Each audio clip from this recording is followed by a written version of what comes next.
गण की नई विधानसभा बनकर तैयार है। इस विधानसभा में भविष्य की कई दशकों की जरूरतों का ध्यान रखा गया है। प्रतिमन के बाद जब संभावित विधायकों की संख्या ज्यादा होगी। जी शैलेंद्र, आपको रोकना चाहेंगे इस समय। हम अपने दर्शकों को वो सीधी तस्वीरें भी इस समय दिखा रहे हैं। आपसे कुछ देर पहले की तस्वीरें, जब छत्तीसगढ़ में नई विधानसभा का उद्घाटन प्रधानमंत्री नरेंद्र मोदी ने किया। और इस भवन की अपने आप में कई सारी खासियत भी हैं। हरित भवन की अवधारणा से इसका निर्माण किया गया है। साथ ही भविष्य में जो ज़रूरतें हैं उनका भी पूरी तरह से ध्यान रखा गया है। और ये तस्वीरें इस समय हम अपने दर्शकों को दिखा रहे हैं शैलेंद्र।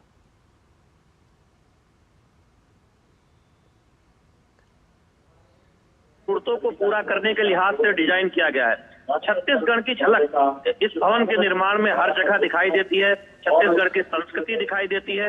और विधायकों की सीट संख्या के लिहाज से देखें तो अगले कई दशकों तक संभावित जो संख्या में बढ़ोतरी होनी है, उस लिहाज से भी ये भवन तैयार किया गया है। तो निश्चित तौर पर छत्तीसगढ़ की नई विधानसभा एक प्रतीक है छत्तीसगढ़ के बढ़ते हुए जो विस्तार है उसका, और साथ ही साथ छत्तीसगढ़ की संस्कृति इस विधानसभा परिसर में दिखाई देती है। उसकी एक झलक आप इस पूरे परिसर में देखेंगे। बिल्कुल, वहाँ की संस्कृति की झलक इस भवन में दिखती ही है। लेकिन इसके साथ ही अगर हम देखें तो इस भवन को ग्रीन बिल्डिंग अवधारणा पर बनाया गया है, जो कि अपने आप में इसकी कई सारी खासियत है। खास तौर पर क्योंकि ये जो बिल्डिंग है ये पूरी तरह से सौर ऊर्जा से संचालित और साथ ही वर्षा जल संचयन प्रणाली से भी सुसज्जित करने की योजना इस वक्त है। और ये तस्वीरें इस समय हम अपने दर्शकों को दिखा रहे हैं, जहां प्रधानमंत्री नरेंद्र मोदी ने छत्तीसगढ़ विधानसभा के इस नए भवन का उद्घाटन किया है।